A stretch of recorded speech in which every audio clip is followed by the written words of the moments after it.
नमस्कार विद्यार्थी मित्रांनो, मी माळी सर ऑनलाईन तासिकेमध्ये आपल्या सर्वांचं सहर्ष स्वागत आहे।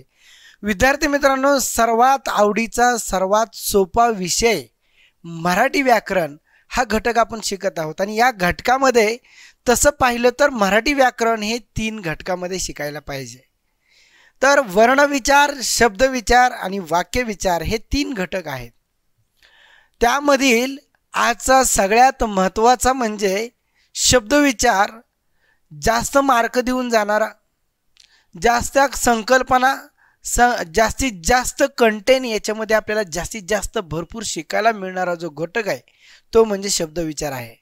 त्या शब्दविचारामध्ये देखील आपण 3 घटक महत्त्वाचे शिकतो। तो म्हणजे आहे शब्दांच्या जाती, शब्दशक्ती आहे आणि शब्दसिद्धी आहे। हे 3 घटक आपण याच्यामध्ये शिकतो। तसं पाहिलं तर आता सगळ्यात शब्दविचारामध्ये शब्द आला, शब्दांच्या जातीमध्ये शब्द आला, शब्दाच्या शक्तीमध्ये शब्द आला आणि शब्दसिद्धीमध्ये शब्द आलेला आहे। तर आपल्याला सुरुवात एकदम बेस म्हणजे शब्द म्हणजे काय कळलं पाहिजे। तर त्याची व्याख्या अशा पद्धतीने आहे, अक्षराची विशिष्ट क्रमाने मांडणी करून जर काही त्याला अर्थ प्राप्त होत असेल तर त्याला शब्द म्हणायचं। व्याख्या पुन्हा एकदा ऐका, अक्षराची विशिष्ट क्रमाने मांडणी करून जर काही त्याला अर्थ प्राप्त होत असेल तर त्याला शब्द म्हणायचं आहे।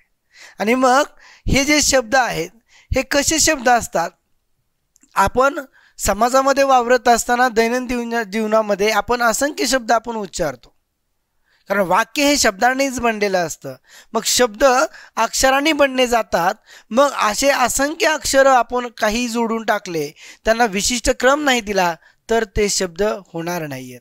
आणि त्याची उदाहरणं झालं तर इथं दगड हा शब्द आहे। आता हा शब्द आहे किंवा दगडाला शब्द का म्हणायचं किंवा दगडाला अर्थ प्राप्त कसा झाला किंवा त्याची विशिष्ट क्रमाने मांडणी आहे हे आपल्याला कसं कळणार आहे। किंवा गडद शब्द दिलेला आहे तर तो गडद शब्द हा शब्द आहे का, त्याची विशिष्ट क्रमाने मांडणी केली का, हे आपल्याला कळणं गरजेचं आहे। तर ते मी तुम्हाला सांगत आहे। आणि मग इथं आता दिले ड द ग आहे किंवा इथं द ड ग आहे, तर हे शब्द नाही आहेत। मग हे शब्द नाही आहेत आणि हे शब्द आहेत, हे असं का बरं? कारण 3 अक्षर याच्यामध्ये दिलेले आहेत, पण याची शब्दाचे विशिष्ट अक्षरांची विशिष्ट क्रमाने मांडणी नाही आहे आणि त्याला अर्थ प्राप्त झाला नाही। म्हणजे ज्याची विशिष्ट क्रमाने मांडणी होते त्याला अर्थ प्राप्त होतो आणि तो आपण आपल्या कानी पडलेला असतो। समाजामध्ये आपण कुणाच्या तरी मुखविरातून आलेला, ज्याच्या वाणीमधून आलेला शब्द तो ऐकलेला असतो किंवा काल्पनिक शब्द असेल, एखाद्या विशिष्ट गोष्टीचं नाव असेल, बरोबर ना, तर ते त्याला अर्थ प्राप्त होतो हे आपल्याला कळतं। मग ह्याच्या पुढे जाऊन आपल्याला एक असा प्रश्न पडेल की सर दगडाला दगडच का म्हणायचं, बरोबर ना? तर दगडाला दगड का म्हणायचा हा प्रश्न तुमचा बरोबर आहे, पण दगड हा जो शब्द आहे ना, तर या दगड शब्दाला अर्थ प्राप्त झाला, तो अर्थ कशा पद्धतीने प्राप्त झाला असं जर विचारलं असता त्याचं उत्तर अशा पद्धतीने द्यावं लागेल, रूढीने किंवा परंपरेने। रूढी परंपरा म्हणजे काय, एक दगड शब्द आहे, समजा ही घड्याळ आहे, घड्याळाला घड्याळ का म्हणायचं, तर पंजोबांनी आजोबाला सांगितलं, आजोबांनी वडिलांना सांगितलं आणि वडिलांनी मला सांगितलं, किंवा समाजामधले इतर जे ज्येष्ठ व्यक्ती आहेत त्यांच्याकडून छोट्या छोट्यांना सर्वांना त्यांच्या वंश परंपरेमधल्या जे व्यक्ती असतील त्यांना हे सगळे शब्द काय होतात रे, रूढीने आणि परंपरेने येत असतात। आणि संकेतांनी सुद्धा त्या शब्दाचा अर्थ आपल्याला कळत असतो। म्हणजे एखादी खून आहे, एक शब्द आहे, तर त्याला अशा पद्धतीने म्हणायचं, ते ठरलंय तर ठरलंय, आणि अशा पद्धतीने अक्षरांची विशिष्ट क्रमाने मांडणी केली तर त्याला अर्थ प्राप्त होतो, त्याला म्हणायचं शब्द। आणि ज्याची तेच अक्षर आहेत पण विशिष्ट क्रमाने मांडणी केलेली नाही, ज्याला त्याला आपण उच्चारतो, ज्यावेळेस उच्चारलं जातं ना त्यावेळेस काय होणार आहे, तर त्याला अर्थ प्राप्त होणार नाही। किंवा तुमच्या समोर जसं की आपण शब्दशक्तीमध्ये शिकत आहोत, वाच्यार्थ, बरोबर ना, रूढार्थ, मूळार्थ, बरोबर ना, हे सगळे जे शब्द आहेत मुख्यार्थ हे उच्चारल्याबरोबर वाच्यार्थ म्हणजे वाणीतून ते उच्चारलं गेलं जातं आणि मग तो शब्द आपल्या जसा डोळ्यासमोर येतो त्या पद्धतीने आपल्याला तो शब्द घडतो। ठीक आहे, शब्द रूढी परंपरेने किंवा विशिष्ट संकेतांनी प्राप्त होत असतो आणि त्याला काही अर्थ असतो आणि तो अर्थ एक ध्वनी किंवा ध्वनी समूह म्हणजे शब्द असतो। आता ध्वनी ध्वनिसमूह आणि अक्षर यातला फरक तुम्हाला सांगतो. खूप छान पद्धतीने एकदम बेसिक वाढवून सांगण्याचा तुम्हाला प्रयत्न करतो, जेणेकरून MPSC असेल, आयोग आणि कुठलाही प्रश्न विचारू द्या त्या पद्धतीने त्याचे म्हणजे विधानात्मक प्रश्न विचारू द्या, त्याच्या संकल्पना, त्याची वैशिष्ट्ये, तुमची संकल्पना क्लिअर असणं गरजेचं आहे. आणि मग ते जर क्लिअर असेल तर तुम्हाला उत्तर देताना अतिशय आनंद होणार आहे आणि तुमच्या परिचयाचा प्रश्न असणार आहे. आणि मग शब्द म्हणजे काय, तर लिहिताना त्याला शब्द म्हणायचं. सोप्या भाषेत सांगण्याचा प्रयत्न करतोय. शब्द म्हणजे काय, तो लिहिला जातोय, बरोबर ना. आणि ध्वनी किंवा ध्वनी चिन्ह असं म्हटलं तर ज्यांना आपण ध्वनी म्हटल्यानंतर आपल्या मुखवरातून बोलत असताना ध्वनीच बाहेर निघतो. म्हणजे सरळ साधी व्याख्या अशी आहे की लिहिताना शब्द म्हणा आणि उच्चारताना ध्वनी किंवा ध्वनी चिन्ह असं म्हटलं तरी चालते त्याला. ठीक आहे. त्यानंतर कृष्णशास्त्री चिपळूणकर असतील, त्यानंतर राबी जोशी असतील, हे व्याकरणकार आहेत. व्याकरणकाराला वैयाकरणी म्हटलं जातं. आणि मग हे जे वैयाकरणी आहेत त्यांचं आपल्या आपल्या मतानुसार केलेली शब्दांची व्याख्या मी तुमच्या समोर मांडत आहे. मग कृष्णशास्त्री चिपळूणकर आणि राबी जोशी यांची व्याख्या काय, तर संकेतार्थाने किंवा रूढार्थ दाखवणारा जो शब्द वर्ण समुदाय असतो, बरोबर ना, त्याला आपण शब्द म्हणतो. वर्ण समुदाय म्हणजे काय, वर्ण आणि मूलध्वनी. आता वर्ण आणि मूलध्वनीमध्ये पण आपल्याला संकल्पना क्लिअर झाली पाहिजे. वर्ण म्हणजे काय, वर्ण म्हणजे रंग आहे. समाजातील 4 भेद आहेत, त्याचे भरपूर अर्थ, पण महत्त्वाचा मुद्दा काय, वर्ण म्हणजे रंग आणि ते लिहिलं जातं. म्हणजे लिहिताना वर्ण म्हणा आणि उच्चारताना मूलध्वनी म्हणा. जसं की आता आपण असं इथं लिहिलं, हा म लिहिलेला आहे, हा पूर्ण आहे, त्याच्यामध्ये स्वर आहे, बरोबर ना. पण याचा मूलध्वनी कसा काढणार आपण, तर हे मूलध्वनी म, त्याचा पाय मोडायचा, त्याच्यात पाय मोडला म्हणजे हल चिन्ह म्हणायचं. त्याला हल चिन्ह दाखवलं जातं, तिथं पाय मोडलेला असतो. हल चिन्ह ज्याच्या अंती आहे त्याला हलंत म्हणतात आणि हलंत म्हणजे व्यंजन असतं. आणि अधिक त्याच्यानंतर इथं अ घेतोय, अ हा स्वर आहे, त्याचा पाय मोडायचा नसतो. हा स्वर आहे, तो पूर्ण उच्चारला जातो आणि म्हणून त्याला अक्षरत्व प्राप्त झालेला आहे. आणि मग याला म्हणायचं मूलध्वनी उच्चारताना आणि लिहिताना त्याला म्हणायचं वर्ण. ह्या दोन्हीतला फरक, जसा की शब्द आणि ध्वनी चिन्हामधला होता तसा वर्ण आणि मूलध्वनीमधला फरक सांगितला. त्यानंतर मोरोकेशो दामले जे आहेत, शास्त्रीय मराठी व्याकरणकार, 1911ला त्यांचं पुस्तक जे आहे 1001 पानांचं, आणि त्याच्यामध्ये बऱ्याच व्याकरणाच्या बद्दलच्या चर्चा झालेल्या आहेत. पण ते विद्यार्थ्यांना वाचायची गरज नाही, कारण आपण सर्व विषयांच्या, सर्व पुस्तकांचे, सर्व वाङ्मय साहित्य मराठीतलं मागील 4 ते 5 वर्षापर्यंतच्या ज्या आयोगाच्या प्रश्नपत्रिका आहेत त्याला अनुसरून आपण ह्या नोट्स तयार केल्या आहेत. ते तुम्हाला झेरॉक्सच्या स्वरूपात मिळणार आहेत. ठीक आहे. तर बाह्य किंवा अंतसृष्टीतील कोणत्याही वस्तू दाखवणाऱ्या वर्णास किंवा वर्णसमुच्चयास शब्द असं म्हटलं जातं. हे मोरोकेशो दामले जे आहेत त्यांचे ते व्याकरणकार आहेत, त्यांना वैयाकरणी म्हटलं जातं. त्यांच्या पद्धतीने, त्यांच्या मतानुसार त्या व्याख्या आहे की बाह्य किंवा अंतसृष्टीतील कोणती वस्तू आणि दाखवणाऱ्या वर्णास किंवा वर्णसमुच्चयास त्याला शब्द म्हटलं जातं. त्यानंतर मग शब्द तयार होण्यासाठी नेमकं शब्दाची लक्षणं काय असायला पाहिजे. त्यातलं पहिलं लक्षण, तो एक ध्वनी किंवा ध्वनी समूह असला पाहिजे. ध्वनी किंवा ध्वनी समूह असला पाहिजे. दुसरं, त्याला रूढी परंपरेने किंवा संकेतार्थाने अर्थ प्राप्त झाला पाहिजे, तर तेव्हा त्याला आपण शब्द म्हणू शकतो.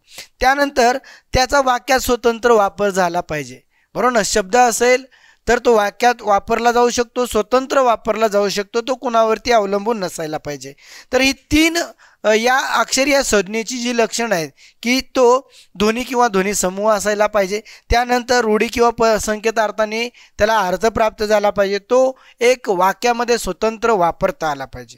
आता त्याला आणखी डिटेल्समध्ये पाहायचं झालं तर शब्द आणि शब्दाला लागणारे उपसर्ग आणि प्रत्यय यांना समोर ठेवून आपण बघूयात की कशा पद्धत. इथं अणु, इथं गवत हा शब्द घेतला आहे, अणु हा उपसर्ग घेतलेला आहे. त्याचबरोबर ईत हा प्रत्यय घेतलेला आहे.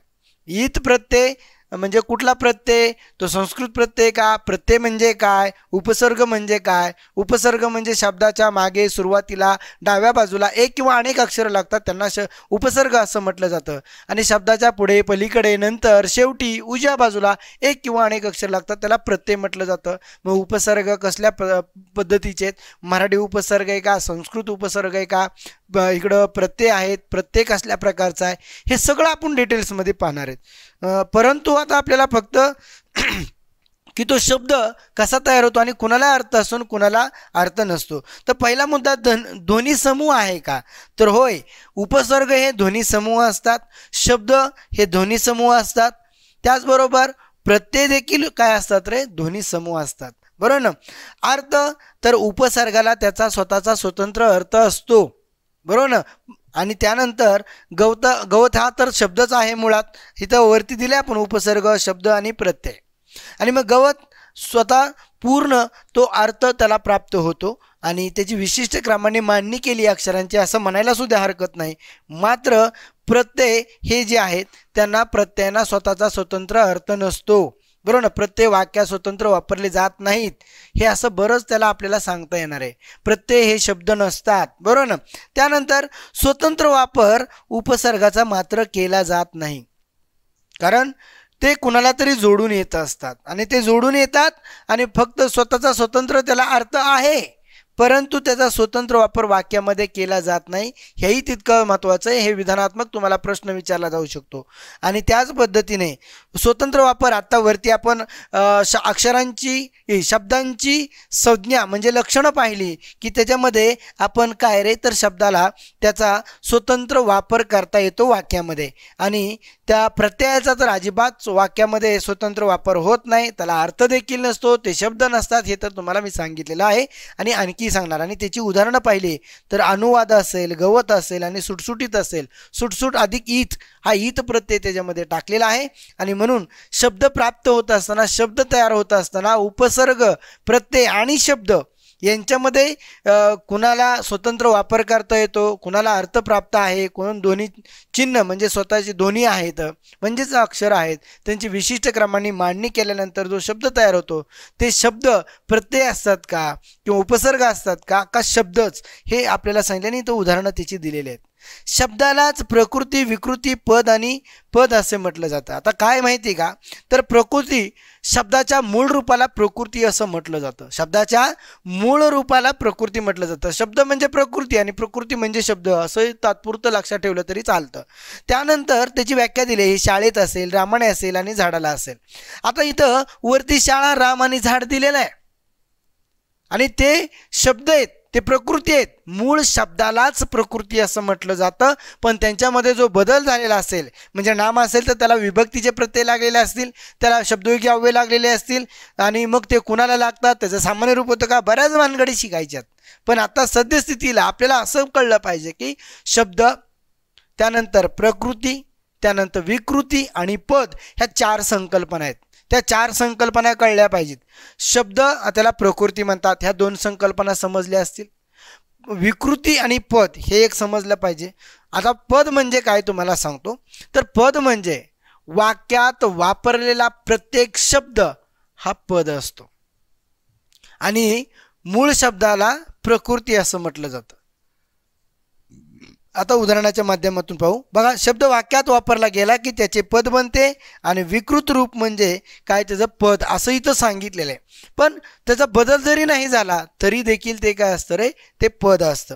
शब्द स्वतंत्र असतो तर पदाचा संबंध वाक्याशी असतो.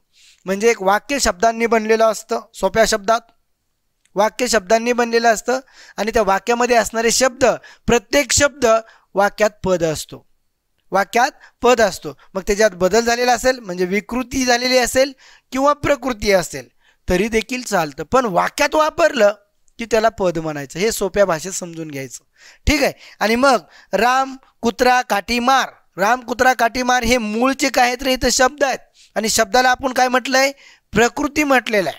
काय म्हटलेलं आहे, प्रकृती म्हटलंय. आता रामाने कुत्र्याला काठीने मारले, आता हे प्रत्येक कुठं आले, हे वाक्य झालं पूर्णविराम. मग वाक्यात प्रत्येक वापरलेला शब्द काय असतो, पद असतो. आणि मग त्याच्यामध्ये एक गोष्ट समजून घ्या, पद तर आहेच मूळ रूपात बदल होऊ द्या किंवा नाही होऊ द्या, पद मानायचंच. पण सगळ्यात महत्त्वाची गोष्ट त्याच्यामध्ये आता बदल झाला आहे. रामचं रामाने झाले, कुत्र्याचं कुत्र्याला झालंय, काठीचं काठीने झाले आणि मारचं मारले झाले. यांच्यामध्ये बदल झाला आहे, विकृती झाली आहे आणि म्हणून पदाला ह्या विकृती म्हणावं लागेल. आणखी एकदा समजून घ्यायचं झालं, राम कुत्र्याला काठी मारतो. आता इथं काही शब्दांना म्हणजे विकृतीचं स्वरूप प्राप्त झालेलं आहे आणि काहीला प्राप्त झालेलं नाही आहे. तर इथं बघा राम शब्द दिला आहे, त्याला प्रकृती दिलेला आहे, त्याच्यात बदल झाला का नाही. त्यानंतर कुत्र्याला म्हणजे मूळ शब्द कुत्रा आहे, आता इथं कुत्र्याला झालं आहे म्हणजे त्याच्यात विकृती म्हणजे बदल झालेला आहे.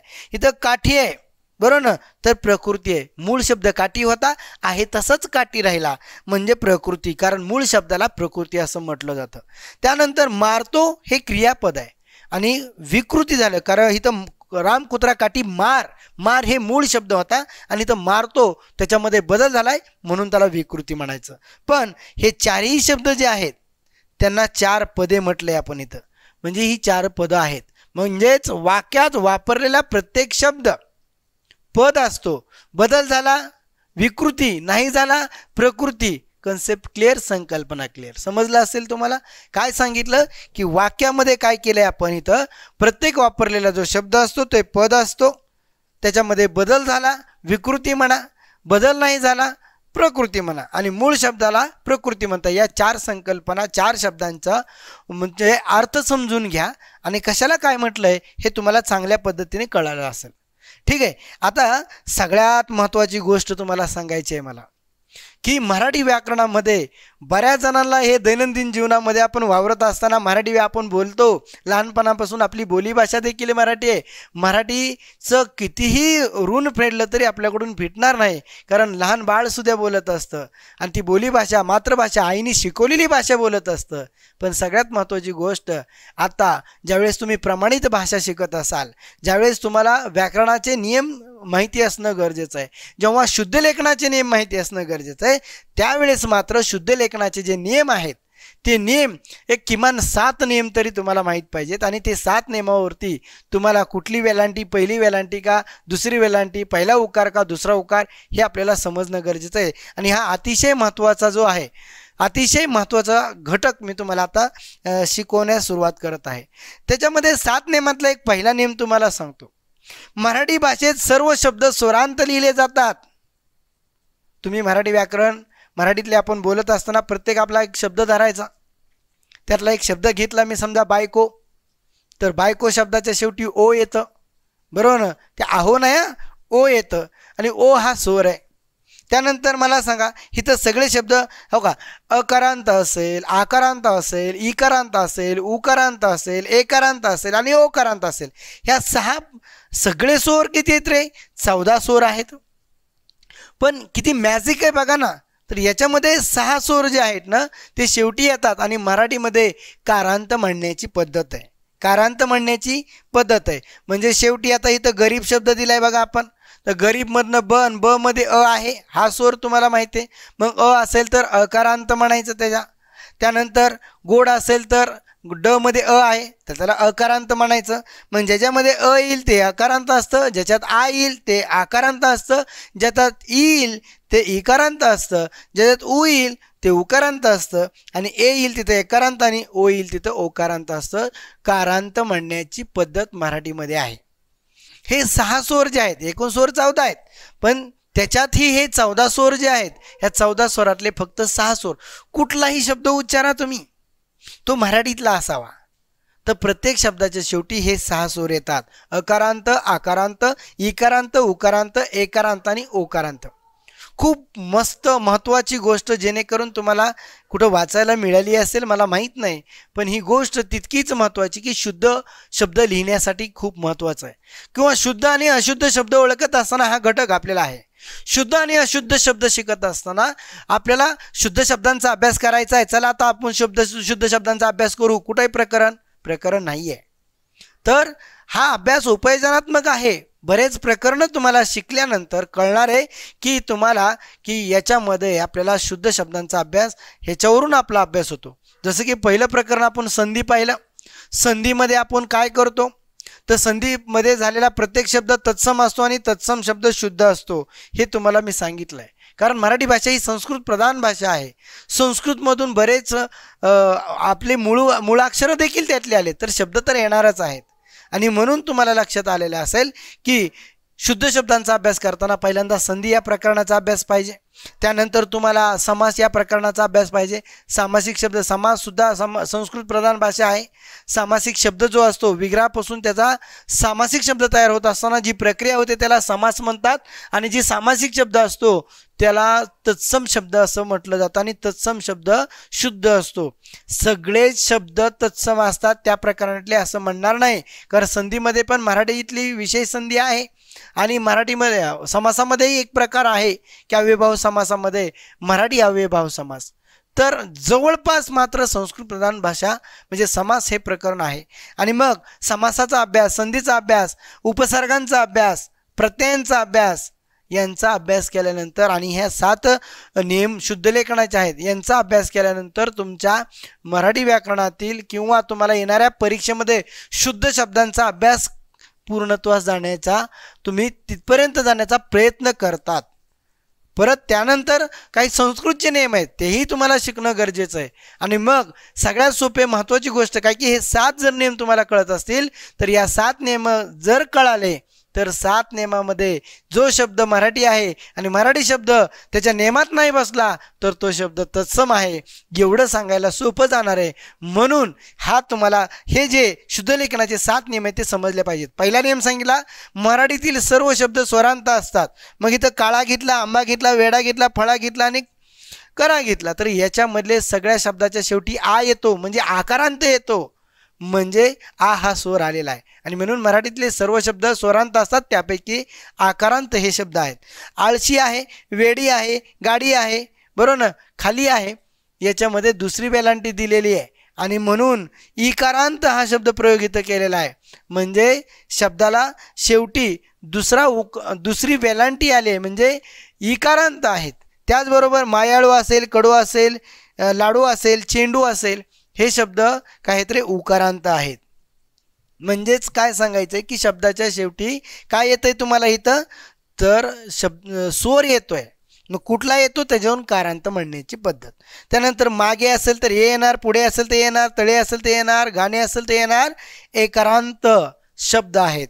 आणि बायको असेल, धनको असेल, फोटो आणि किलो याच्यामध्ये शेवटी ओ येतो स्वर आणि म्हणून ओकारांत.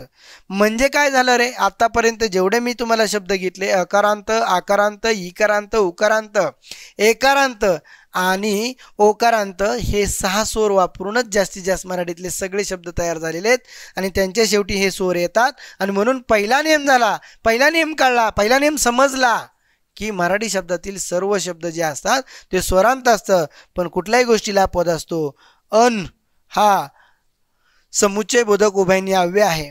अन हा व्यंजनांत आहे, कारण हा शब्द असा लिहिला जातो, त्याचा पाय मोडलेला आहे आणि पाय मोडलेला आता सांगितलं हल चिन्ह असतं आणि हल चिन्ह ज्याच्या अंती येतं त्याला हलांत म्हणतात. आणि हलांत म्हणजे व्यंजनांत, कारण याच्यामध्ये स्वर नाही. आणि प्रत्येक आपल्या वरील दिलेल्या नियमामध्ये मराठीतला सगळे शब्द काहीतरी स्वरांत आहेत हे सांगितलं जाईल. त्याचबरोबर दुसरा नियम आहे मराठीतला, मराठीतील भाषेतील एकाक्षरी शब्द जे असतात ते नेहमी दीर्घ लिहिले जातात. आता सगळ्यात महत्त्वाची जर गोष्ट सांगायची झाली ना तर अकारांचे शब्द तुम्हाला ओळखता येतील, त्यानंतर इकारांचे आणि उकारांचे मात्र ओळखता येणार नाही. आकारांचा बी ओळखता येईल, अकारांचा येईल, आकारांचा येईल, एकारांचा येईल, त्यानंतर ओकारांचा येईल.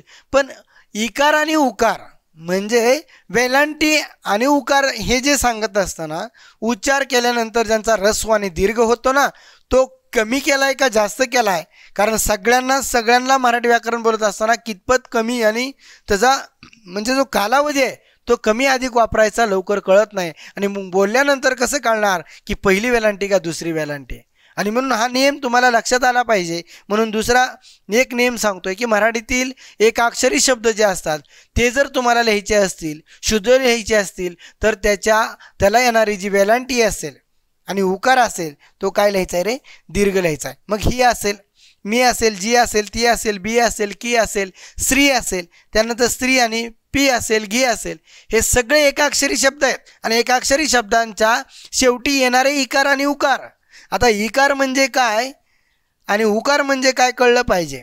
इकार म्हणजे वेलांटी आणि उकार म्हणजे उकारच. आणि मन पहिला उकार का दुसरा उकार. तर शुद्ध लेखनात दुसरा नियम समजून घ्या ना की एकाक्षरी शब्द असेल त्याचे येणारे इकार आणि उकार दीर्घ आहेत. समजलं असेल. त्यानंतर त्याच्यात पण एक अपवाद आहे नी. हे पण समुच्चय बोधक उभयनिय अव्यय. ते काय आहे समुच्चय बोधक उभयनिय अव्यय तुम्ही शिकला नाहीत, पुढे आपण शिकणार आहोत.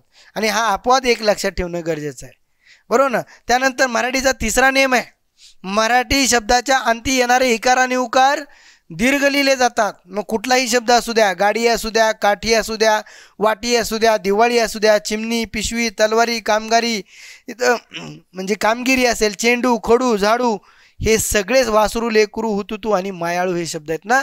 खेळाडू एक अर्धा शब्द, खेळाडू इथं दिलेला नाही, खेळाडू पण एक शब्द इथं लिहितो. आणि मग ह्या शब्दाला येणारा, आता तुम्हाला कळलं असेल मला काय म्हणायचं आहे. मी म्हटलं खेळाडू, तुम्हाला कळलं. तुम्हाला जर ह्या शुद्ध लेखनाचं नियमाचं माहिती असेल तर तुम्ही सांगू शकता सर ह्याला दुसरी वेलांटी दुसरा उकार येणार आहे सर, कारण मराठीमध्ये लिहिलेले जे शब्द असतात त्या शब्दाच्या शेवटी येणारे इकार आणि उकार दीर्घ लिहिले जातात. हे नियम तुम्हाला मुखतगत असणं गरजेचं आहे. आणि म्हणून खेळाडूला मी ठामपणे इथं स्पष्टपणे दुसरा उकार दिलेला आहे. त्याचं कारण का, कारण मला शुद्ध शब्दांचा अभ्यास आहे, शुद्ध शब्द मला ओळखता येतात, हे तुम्हालाही ओळखता आले पाहिजेत. आणि म्हणून तिसरा नियम कळाला असेल. 3 नियम सांगितले तुम्हाला. मराठीतील सर्व शब्द स्वरांत असतात. मराठीतील एकाक्षरी शब्द त्यांना येणारे इकार आणि उकार दीर्घ लिहिले जातात. मराठीतील शब्द शेवटी त्यांना येणारे इकार उकाराने दीर्घ लिहिले जातात. हे 3 नियम तुमच्या लक्षात आलेले असतील. आणि मग ह्याला सुद्धा अपवाद आहे आणि. आणि म्हणजे कोण, तर हे आणि जे आहे हे समुच्चय बोधक आहे.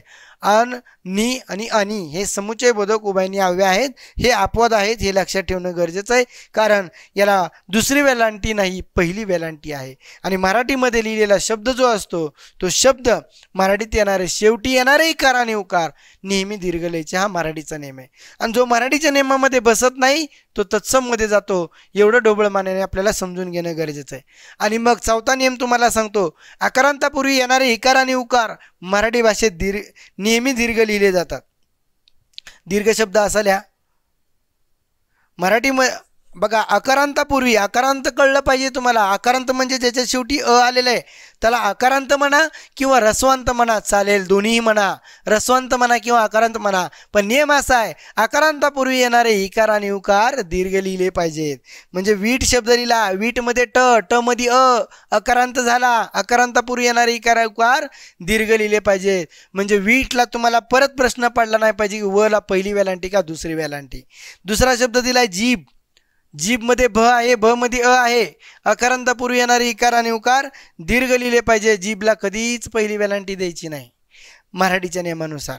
इथं 3 शब्द दिलाय, तीळ शब्द दिलाय. उंदीर शब्द परीक्षेला जास्त विचारला जातो. र मध्ये अ आहे, अकारांत शब्द आहे, अकारांतापूर्वी येणारे इकार उकार दीर्घ लिहिले पाहिजेत, म्हणून द ला दुसरी वेलांटी काय मिळणार, शुद्ध लेखनाचे नियम. वडील शब्द वारंवार तुम्हाला विचारू शकतात. वडील मध्ये ल, ल मध्ये अकारांत, अकारांतापूर्वी येणारे इकार आणि उकार. परत प्रश्न नाही पडला पाहिजे की ड ला पहिली का दुसरी, दुसरीच का, तर नेम सांगतो अकारांतापूर्वी येणारे इकार आणि उकार दीर्घ लिहिले जातात. पोलीस शब्द दिलाय, पोलीस. पोलीस शब्द लिहिताना बऱ्याच ठिकाणी तुम्हाला पहिली वेलांटी दिसते, काही ठिकाणी दुसरी दिली जाते. पण मराठी लिहित असताना अकारांतापूर्वी इकार उकार दीर्घ लिहिले जातात. पोलीसमध्ये स, स मध्ये अ न अच्या अकारांतापूर्वी येणारे इकार उकार दीर्घ लिहिले जातात. आणि म्हणून ल ला पहिली नाही दुसरी वेलांटी द्यायची. त्याच्यात अधिकची माहिती सांगायची झाली तर पोलीस हा शब्द मराठी नाही, पोलीस हा शब्द इंग्रजी आहे. आणि मग इंग्रजी शब्द असल्यामुळे त्याला पहिली दिली काय आणि दुसरी दिली काय एवढा फरक पडत नाही. पण आपण मराठीमध्ये लिहितो म्हणून आपण मराठीतली अकारांतापूर्वी येणारा इकार उकार दीर्घ लिहिला पाहिजे, हा नियम आपल्याला मुखतगत असणं गरजेचं आहे. बहीण शब्द लिहिलाय, बहीण. बहीणमध्ये न, न मध्ये अकारांत, अकारांतापूर्वी येणारे इकार उकार दीर्घ लिहिले पाहिजेत.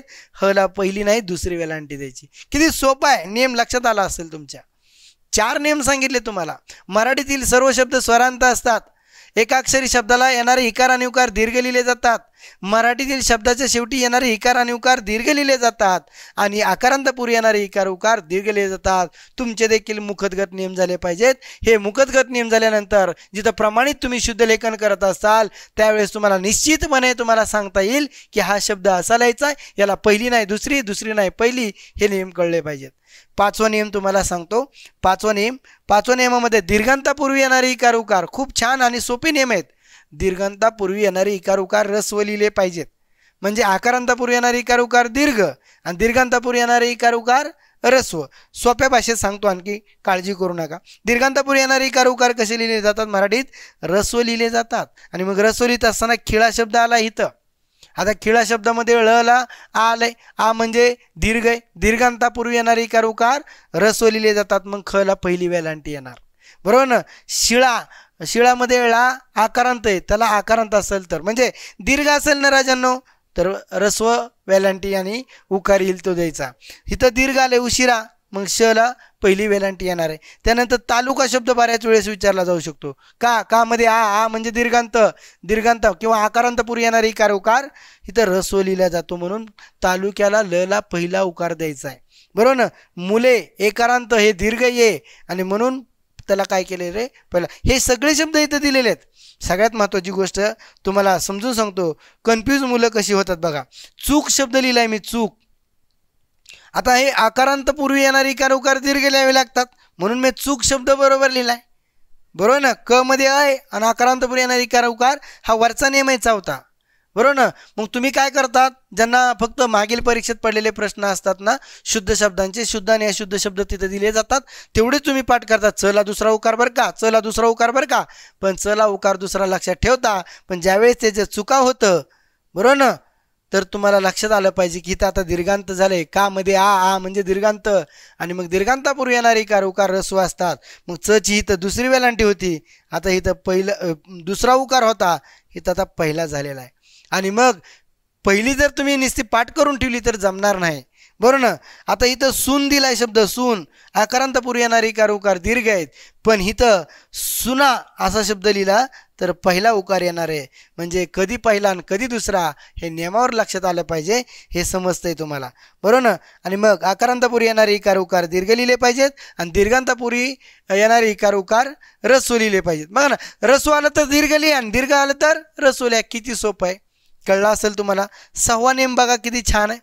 3 अक्षरी शब्द असेल, 4 अक्षरी शब्द असेल आणि 5 अक्षरी शब्द असेल. यांचं आद्य अक्षर, यांचं पहिलं अक्षर, यांचं प्रथम क्रमांकाचं अक्षर, यांचं सुरुवातीचं अक्षर जे आलेलं असेल त्याला येणारे इकार आणि उकार. टेन्शन येते का तुम्हाला? नाही ना.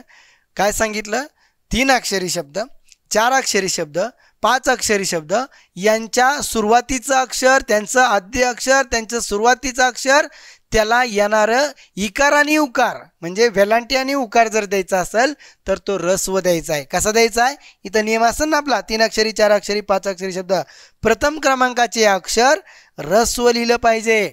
आणि ऱ्हस्व लिहायचं आहे ना, तर ऱ्हस्व लिहित असताना ते शब्द इथं दिले तुम्हाला. हुकुम शब्द दिला आता इथं.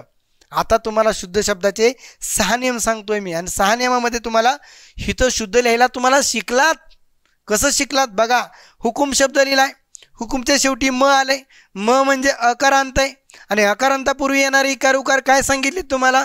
दीर्घ सांगितले. नसेल कळत तर लगेच व्हिडिओ मागं पुढे करायचा आणि लगेच बघून घ्यायचं. मग म आकारांत आहे, आकारांतापूर्वी येणारे इकार उकार दीर्घ, म्हणून इथं क ला दुसरा उकार आहे. आता 6वा नियम काय सांगितला? 3 अक्षरी शब्द, 4 अक्षरी शब्द आणि 5 अक्षरी शब्द यांचे आद्य क्रमांकाचं, पहिल्या क्रमांकाचं जे अक्षर असणार आहे त्याला येणारे इकार उकार ऱ्हस्व लिहायचे. म्हणून ह ला काय लिहिलं आहे आपण इथं? पहिला उकार लिहिला आहे. जर मला सांगा दिलेले इकार आणि उकार जर 2 नियमात तुम्हाला शब्द कळत असेल तर तुम्हाला शब्द चुकण्याचे चान्सेस कमी झाले. शुद्ध शब्द तुम्हाला लिहिता यायला लागला, समजा लागला, उमजा लागला, ठीक आहे. आणि मग झुडूप शब्द आहे, झुडूपमध्ये प आणि प आकारांत, आकारांतापूर्वी येणारे इकार उकार दीर्घ लिहिले जातात. ड ला दुसरा उकार येणार आला, बरोबर ना. आणि 3 अक्षरी, 4 अक्षरी, 5 अक्षरी शब्द आहेत त्यांचं आद्य क्रमांकाचं पहिलं अक्षर त्याला येणारे इकार उकार ऱ्हस्व लिहायचे. लिहिलं, झुडूपला पहिला उकार आहे. कळायला लागले का नाही? कळत असेल, बरोबर ना. आता मी बोलतोय आणि मी बोलत असताना तुम्हाला समजत असेल आणि काही जणाला समजत नसेल आणि काही जणांना समजत नाही, ही बी समजत नसेल तर ती गोष्ट अवघड आहे, कारण हे नियम तुम्हाला येणंच गरजेचं आहे. चिमटा शब्द लिहिला आहे, इथं निकाल शब्द लिहिलेला आहे. आता हा विहीर शब्द बऱ्याच वेळेस विचारला. विहीर शब्द बघा, रच्या पूर्वी येणारे इकार उकार दीर्घ लिहिलेले आहेत बघा, आणि म्हणून इथं दुसरी वेलांटी आणि 3 अक्षरी 4 अक्षरी नियमानुसार आत्ताच्या 6व्या नियमानुसार वला पहिली वेलांटी येते. इमारत आहे, किरकोळ आहे, हे शब्द तुमच्या लक्षात आले पाहिजेत. गुटगुटीत शब्द लिहिलेला आहे. ह्या गुटगुटीत चुनचुनीत हे शब्दाचा अजून एक उपनियम सांगतो तुम्हाला. जर 5 अक्षरी शब्द असेल आणि त्याच्या पहिल्या आणि तिसऱ्या क्रमांकाचा अक्षर असेल आणि तो जर शब्द आलेला असेल तर त्याला पहिला उकार देऊन त्याचा कार्यक्रम करून टाका, बरोबर ना. चिमणी शब्द लिहिला आहे. शब्दाच्या आता ह्याला नियम किती लागतात बघा. कुठले नियम लागतात? मराठी शब्दातला शेवटी येणारे इकार उकार दीर्घ लिहिले पाहिजेत आणि 3 अक्षरी 4 अक्षरी शब्दामध्ये आद्य अक्षर पहिल्या क्रमांकाचं अक्षर त्याला येणारे इकार उकार ऱ्हस्व लिहिले पाहिजेत, म्हणजे पहिली वेलांटी त्याला आलेले आहे. 6 नियम कळले तुम्हाला. त्यानंतर 7वा नियम काय सांगतोय बघा. तर 7वा नियम सांगतो असा की अनुस्वार असेल, विसर्ग असेल, जोडाक्षर असेल, अनुस्वार विसर्ग आणि जोडाक्षर असेल तर त्यांच्या पूर्वी येणारे इकार, जोडाक्षरापूर्वी येणारे इकार आणि उकार मराठी भाषेत ऱ्हस्व लिहिले जातात. म्हणजे शब्द दिला तुम्हाला लिंबू. आता हा लिंबू पण शब्द तुम्हाला पूर्ण वरच्या नियमानुसार लिहायचा आहे, समजला पाहिजे. मला सांगा, लिंबूमध्ये ब ला दुसरा उकार आहे, म्हणजे मराठीतील शब्दाच्या शेवटी येणारे इकार उकार दीर्घ लिहिले जातात. हा नियम आहे आपला, वरती बघा तुम्ही. आणि मग ब ला दुसरा उकार आला, हा एक नियम आहे, चुकायचा काही संबंध नाही. आता 7वा नियम सांगतोय, लिंबूमध्ये अनुस्वार असेल, विसर्ग असेल आणि जोडाक्षर असेल तर इथं अनुस्वार आलेला आहे आणि मग अनुस्वारापूर्वी येणारे इकार आणि उकार दीर्घ पाहिजेत, म्हणजे ल ला पहिली वेलांटी.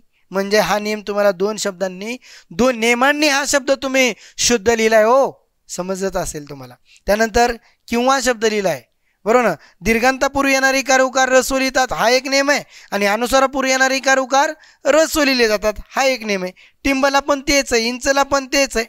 बघा, दुःख शब्द लिहिलाय, बरोबर ना. दुःख शब्दामध्ये काय केलंय, विसर्गापूर्वी येणारे इकार उकार ऱ्हस्व लिहिले जातात, नियम नंबर 7 आहे. ठीक आहे. निश्वास लिहिलाय, त्याही पद्धतीने आहे. आणि मग निसंदेह शब्द बघा, कायचं विसर्गापूर्वी न ला पहिली वेलांटी आलेली आहे आणि दुसाहसमध्ये इथं विसर्गापूर्वी येणारे इकार उकार ऱ्हस्व लिहिलेले आहे. आणि कुस्ती शब्द, कुस्तीमध्ये स्त्रीमध्ये जोडाक्षरापूर्वी येणारे इकार उकार ऱ्हस्व लिहिले जातात. शिल्लक, ल ला ल जोडलंय, जोडाक्षर आहे, जोडाक्षरापूर्वी येणारे इकार उकार ऱ्हस्व आहेत. तर हे 7 नियम होते. खूप छान पद्धतीने तुम्हाला समजले असतील. ते नियम तुमचे मुखदगट असणं गरजेचं आहे. तर या नियमामध्ये पहिला नियम असा होता की मराठीतील सर्व शब्द स्वरांत आहेत. दुसरा नियम असा होता, मराठीतील एक अक्षरी शब्द त्यांना येणारे इकार आणि उकार दीर्घ लिहिले जातात. मराठी शब्दाच्या शेवटी येणारे इकार आणि उकार दीर्घ लिहिले जातात, हा तिसरा नियम आहे. 4था नियम आहे, आकारांतापूर्वी येणारे इकार उकार ऱ्हस्व लिहिले जातात. 5वा नियम आहे, दीर्घांतापूर्वी येणारे इकार उकार ऱ्हस्व लिहिले जातात. आणि 6वा नियम आहे, 3 अक्षरी 4 अक्षरी 5 अक्षरी शब्द आहेत, त्यांच्या सुरुवातीचं आद्य क्रमांकाचं पहिलं अक्षर त्याला येणारे इकार उकार ऱ्हस्व लिहिले जातात. आणि 7वा नियम आहे, अनुस्वार असेल, विसर्ग असेल आणि जोडाक्षर असेल यांना येणारे इकार आणि उकार ऱ्हस्व लिहिले जातात. या 7 नियमाच्या आधारे मराठीमधला सगळे शब्द तुम्हाला व्यवस्थित शुद्ध शब्दात ओळखतात. या 7 नियम पाठ केले की तुम्हाला तत्सम शब्दांचा अभ्यास करायला सोपा जाणार आहे, कारण मराठीच्या नियमात शब्द बसला नाही. जर एक्झाम्पल तुम्हाला असं सांगितलं मी की परीक्षा शब्द आहे, दीर्घांतापूर्वी येणारे इकार उकार कसं सांगतो, इथं हा परीक्षा शब्द लिहिलेला आहे, बरोबर ना. आता तुम्ही म्हणता सर 7 नियम शिकवले आम्हाला, पण 7 नियमामध्ये हा तुमचा शब्द जो लिहिलेला आहे तो तुम्हाला आमच्या नियमातच बसाना गेला आहे सर. मला सांगा, इथं क्षा म्हणजे आ आलेलं आहे, दीर्घांतापूर्वी येणारे इकार उकार ऱ्हस्व पाहिजेत, इथं ऱ्हस्व र आलेलं आहे का रे? नाही, म्हणजे त्याला वेलांटी दुसरी आली. नियमाने आपल्या मराठीच्या नियमात पहिली यायला पाहिजे होती, आली नाही. अजून एक नियम सांगतो, एक कारणाने तो मग मराठी नियमात बसला का रे? नाही, मग मराठी नियमात बसला नाही म्हणजे तो शब्द तत्सम आहे. एक कारण कळलं. दुसरा मुद्दा, क्ष आणि त्याला आ म्हणजे क्षाय, क्ष हे जोडाक्षर आहे. आणि 7वा नियम सांगतो आपला, जोडाक्षरापूर्वी येणारे इकार आणि उकार ऱ्हस्व लिहिले पाहिजेत, म्हणजे अनुस्वार असेल, विसर्ग असेल आणि जोडाक्षर यांना लिहिलेले जे इकार उकार असणार आहेत त्यांचे ते ऱ्हस्व लिहिले जाणार आहेत, बरोबर ना. म्हणून इथं जोडाक्षरापूर्वी येणारे इकार उकार ऱ्हस्व नाही तर वेलांटी दुसरीच आहे. मग या दुसऱ्या नियमानुसार मराठी शब्दात बसला का रे? नाही बसला, म्हणून हा शब्द तत्सम आहे. तिसरा नियमाने सांगू शकतो तुम्हाला की हा शब्द तत्समच आहे ठामपणे. कसं? तर हा शब्द जो लिहिलाय ना, हा शब्द लिहिलाय हा परीक्षा शब्द आहे. जेव्हा इंग्रज आपल्याकडं 150 वर्ष राज्य करायला आले होते त्यावेळेस ज्यावेळेस William carry the grammar of Maratha language हे पुस्तक ज्यावेळेस म्हणजे त्यांनी महाविद्यालयीन विद्यार्थ्यांसाठी अभ्यासासाठी काढलेलं हे पुस्तक इंग्रजी भाषेतून होतं. आणि त्यावेळेस आपल्याला आपली मराठी भाषेतून जे महाविद्यालय, हायस्कूल, शैक्षणिक आपल्याला क्षेत्र चालू करायचं होतं त्यावेळेस काय केलं जातं की त्यावेळेस आपल्याला त्या इंग्रजीमधून मराठीमध्ये येताना जे शब्द आहेत ते सगळे शब्द जे आहेत ते शब्द आपल्याला कळले पाहिजेत. आणि मग त्यावेळेस पर्यायी शब्द मराठीमध्ये उपलब्ध नव्हते आणि मग उपलब्ध नसल्यामुळं संस्कृतचा आधार घेऊन आपण शब्द घेतले आणि जवळपास म्हणून शैक्षणिक शब्द जेवढे आहेत तेवढे सगळे शैक्षणिक शब्द तत्सम असतात. हा त्याचा तिसरा नियम सांगितला. अजून एक कारणाने तुम्हाला सांगू शकतो की परीक्षा हा शब्द तत्सम आहे. तर कसा? तर इथं लिहितो मी, परी अधिक इक्षा म्हणजे झालं परीक्षा आणि परीक्षा म्हणजे इथं बघा परीमध्ये ई, इथं दीर्घ ई म्हणजे रसोई अधिक रसोई बरोबर दीर्घ ई, रसोई अधिक दीर्घ ई बरोबर दीर्घ ई, दीर्घ ई अधिक रसोई बरोबर दीर्घ ई आणि दीर्घ ई अधिक दीर्घ ई बरोबर दीर्घ ई. दीर्घ ई घ्यायचं नाही तर दुसरी वेलांटी घ्यायची आणि म्हणून ही दुसरी वेलांटी आली, संधी झाली आणि संधी झालेला प्रत्येक शब्द तत्सम झाला आणि प्रत्येक तत्सम शब्द शुद्ध असतो. आणि मग तत्सम शब्द असेल तर मराठीत कसं काय येईल? आणि म्हणून हा शब्द काय रे? परीक्षा शब्द तत्सम आहे. तर एवढं सांगितलं तुम्हाला कळलं असेल की जो शब्द मराठीच्या नियमात बसत नाही तो शब्द तत्सम असतो, हे तुम्हाला कळलं असेल. बरंच याच्यावरती आणखी पुढे जिथं जिथं ह्याचा संदर्भ येईल तिथं तिथं देणार आहे. धन्यवाद.